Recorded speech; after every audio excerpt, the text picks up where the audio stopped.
सोचिए, एक ऐसी नगरी जो कभी सोने और हीरों से जड़ी थी, एक ऐसी नगरी जिसे भगवान कृष्ण ने खुद अपने हाथों से बसाया था।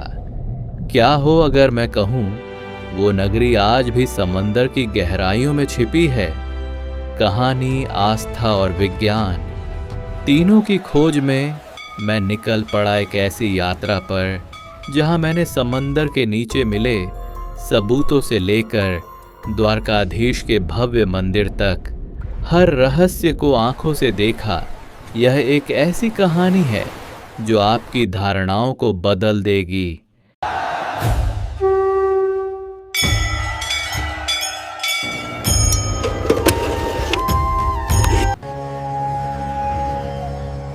ओम नमः शिवाय।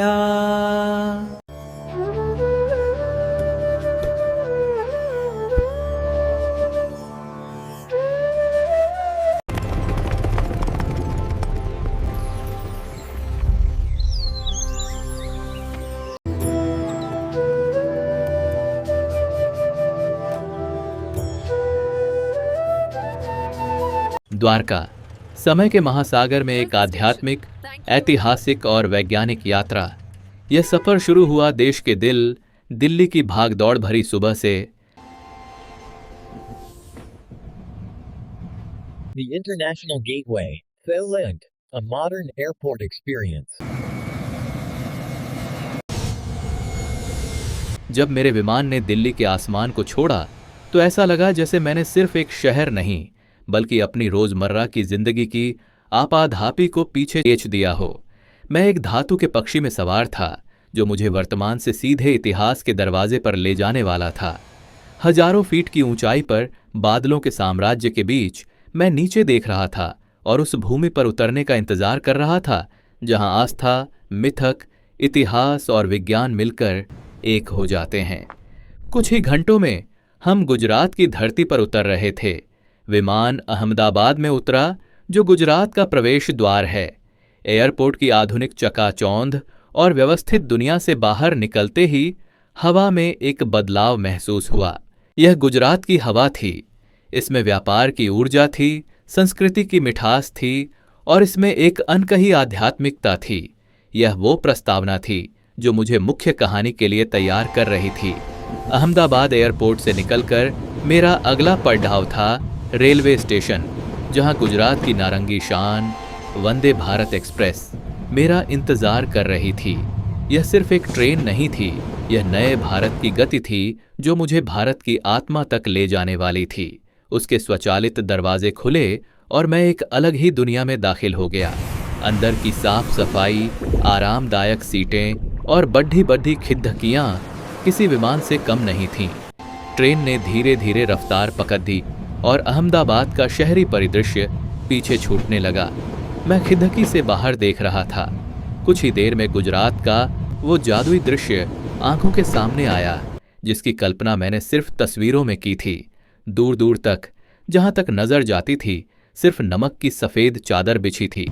ऐसा लग रहा था जैसे किसी ने धरती के कैनवास पर सिर्फ सफेद रंग बिखेर दिया हो। सूरज की रोशनी में यह सफेद रेगिस्तान हीरे की तरह चमक रहा था और इस अनंत सफेदी के बीच से गुजरती हमारी नारंगी ट्रेन एक ऐसी तस्वीर थी जिसे कोई भी कैमरा पूरी तरह कैद नहीं कर सकता था।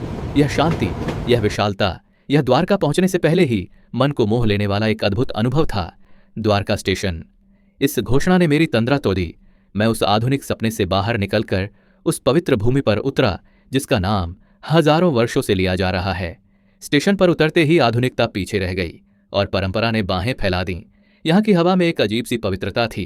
पीले और काले रंग के ऑटो रिक्शा किसी अनुशासित सैनिक की तरह एक कतार में खड़े थे जो इस शहर की जीवन रेखा हैं। मैं एक ऑटो में बैठा और यहीं से द्वारका के असली स्वरूप से मेरा परिचय शुरू हुआ। यह सिर्फ एक सवारी नहीं थी, यह एक इंद्रियों का अनुभव था। ऑटो की घरघराहट, ड्राइवर का कुशलता से भीड़ डच में रास्ता बनाना, तंग गलियों से गुजरते हुए दुकानों पर बिकते रंग बिरंगे कपड़े, पूजा की सामग्री और हवा में तैरती अगरबत्ती और समोसों की मिली जुली महक, यह सब मिलकर एक जीवंत कोलाज बना रहे थे।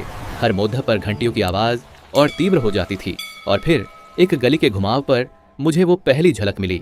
इमारतों और दुकानों के ऊपर उठता हुआ वो भव्य सुनहरा शिखर जिस पर लहराती थी वो सतरंगी ध्वजा। मेरा दिल जोर से धड़का। हम पहुंच गए थे। ऑटो से उतरकर मैं उस महासागर जैसी भीड़ाच का हिस्सा बन गया जो एक ही दिशा में बह रही थी, मोक्ष द्वार की ओर। श्री द्वारकाधीश मंदिर यह सिर्फ एक इमारत नहीं थी, यह आस्था का केंद्र था। 5 मंजिला यह ढांचा चूना पत्थर से बना समय की कसौटी पर खरा उतरा था। इसकी दीवारों पर की गई नक्काशी, हर पत्थर पर एक कहानी थी। देवताओं, अप्सराओं, हाथियों और योद्धाओं की मूर्तियां ऐसी लग रही थीं मानो अभी बोल पढ़ेंगी। स्वर्ग द्वार से अंदर कूदम रखते ही बाहर की दुनिया का शोर जैसे थम सा गया।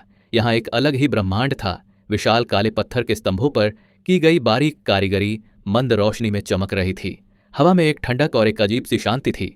मैं धीरे धीरे गर्भगृह की ओर बढ़ रहा था। भक्तों की कतार, उनके चेहरे पर इंतजार और आंखों में अटूट श्रद्धा, यह सब देखना ही एक दिव्य अनुभव था। और फिर वह क्षण आया जब मेरे सामने थे ब्रह्मांड के राजा श्री कृष्ण अपने द्वारकाधीश स्वरूप में। काले पत्थर की वो चतुर्भुजी मूर्ति हीरे मोतियों से सजी और चेहरे पर वही मनमोहक शांत मुस्कान। उस एक पल में समय जैसे रुक गया। वहां सिर्फ मैं था और मेरे आराध्य। आंखों से आंसू कब बह निकले पता ही नहीं चला। दर्शन के बाद मैं एक अलग ही शांति के साथ बाहर निकला और गोमती घाट की ओर चल पड़ा। सूर्योदय का समय था।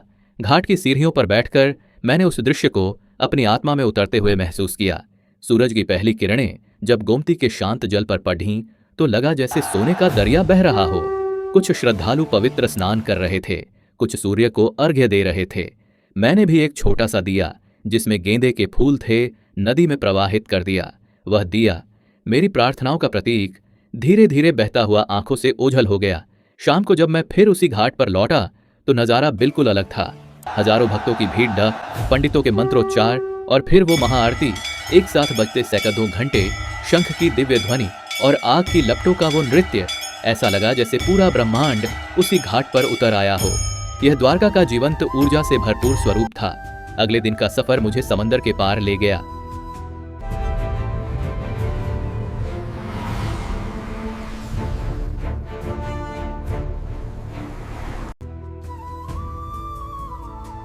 नाव पर बैठकर बेट द्वारका की यात्रा करना एक अलग ही रोमांच था। हमारे साथ साथ उड़ डहते समुद्री पक्षी, खारी हवा और चारों ओर नीला शांत पानी। नाविक ने बताया कि बेट द्वारका ही कृष्ण का असली निवास था। यहीं पर समंदर को देखते हुए मैंने उन डूबे हुए अवशेषों की कल्पना की। लेकिन सिर्फ कल्पना ही क्यों, भारत का national institute of oceanography NIO दशकों से यहाँ अंडर वाटर रिसर्च कर रहा है।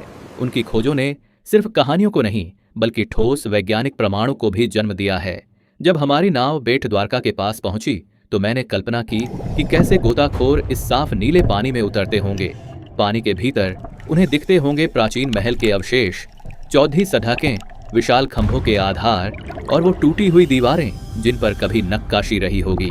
ये सिर्फ पत्थर नहीं थे, ये वो गवाह थे जो आज भी अपने भीतर एक समृद्ध सभ्यता की कहानी छिपाए हुए हैं। ये वो प्रमाण हैं जो महाभारत के उस विराट युद्ध से युद्ध कथाओं को एक वैज्ञानिक आधार देते हैं।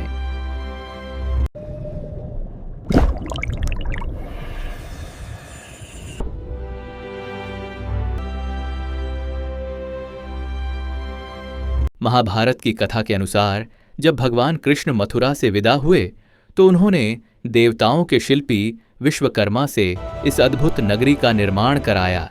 यह नगरी सोने और रत्नों से जड़ी थी जिसका वैभव अद्वितीय था। लेकिन हर उत्कर्ष का एक पतन भी होता है।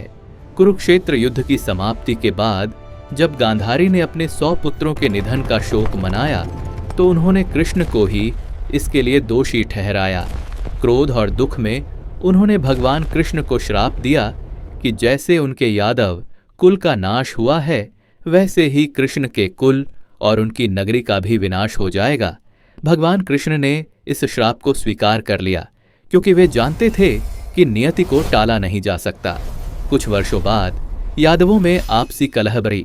प्रभास तीर्थ में उत्सव के दौरान वे आपस में ही लड़ने लगे। उनके हाथ में मौजूद साधारण ऐरक घास भी चमत्कारी रूप से लोहे के शस्त्रों में बदल गई। उस विनाशकारी गृहयुद्ध में समस्त यादव कुल का नाश हो गया।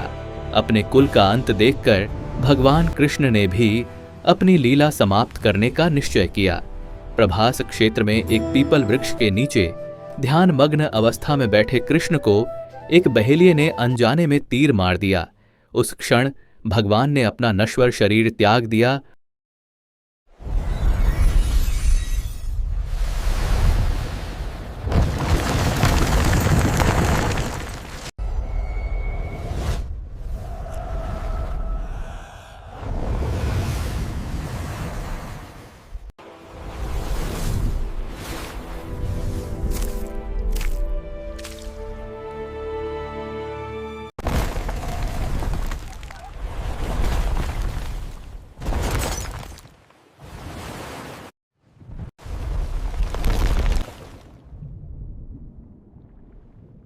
और परम धाम लौट गए। उनके महाप्रयाण के बाद समुद्र ने द्वारका नगरी को अपने आगोश में ले लिया। यह नगरी जो समुद्र से निकली थी, समुद्र में ही विलीन हो गई। आज जब साइंटिस्ट समुद्र के नीचे से उन पत्थरों, उन बंभों और उन प्राचीन इमारतों के टुकड़ों को निकालते हैं, तो वे सिर्फ आर्किटेक्चरल डिजाइन नहीं होते, वे इस बात का प्रमाण होते हैं कि यह कथा सिर्फ कथा नहीं बल्कि एक हकीकत थी। बेट द्वारका में पानी के नीचे मिले बर्तन, पत्थर के लंगर और प्राचीन दीवारें, ये सब उस डूबी हुई नगरी के संकेत हैं जिसे विज्ञान अब धीरे धीरे उजागर कर रहा है। यह एहसास रोमांचक भी था और दिल को भारी करने वाला भी कि कैसे इतिहास और विज्ञान यहाँ मिलकर एक हो जाते हैं। मेरी तीर्थ यात्रा मुझे 2 और अनूठे मंदिरों तक ले गई। रुक्मिणी देवी मंदिर, जो शहर से कुछ दूर एकांत में स्थित था, उसकी दीवारों पर की गई नक्काशी अद्भुत थी और वहां की शांति में देवी रुक्मिणी के वियोग की कहानी महसूस होती थी।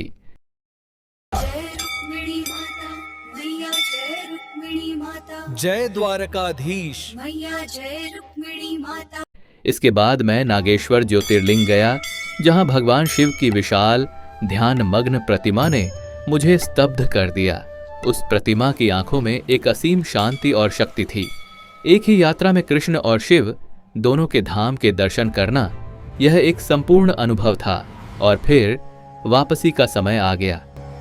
ओम नमः शिवाय। वही ऑटो की सवारी, पर इस बार मन शांत था। वही द्वारका रेलवे स्टेशन, पर अब यह सिर्फ एक स्टेशन नहीं बल्कि एक पवित्र अध्याय का अंतिम पृष्ठ था, जहां इतिहास और विज्ञान की गूंज सुनाई दे रही थी। ट्रेन की खिड़की से बाहर देखते हुए मैं सिर्फ इमारतें और लोग नहीं देख रहा था, मैं एक अनुभव को देख रहा था जो अब मेरा हिस्सा बन चुका था। अंत में मैं फिर से उसी हवाई जहाज में था जो मुझे वापस मेरी दुनिया दिल्ली में ले जा रहा था। जब विमान ने उड़ान भरी तो मैंने खिड़की से नीचे झांका।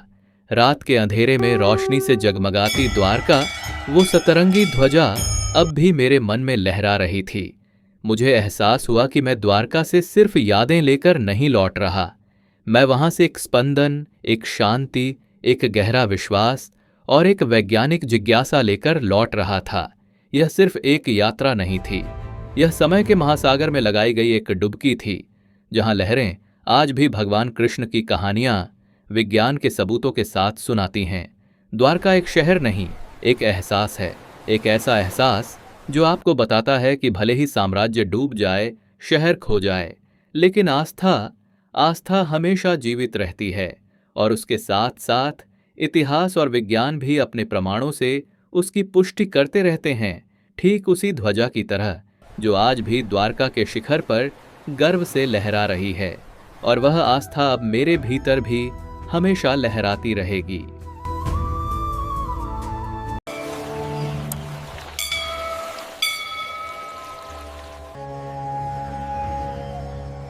ओम नमः शिवाय।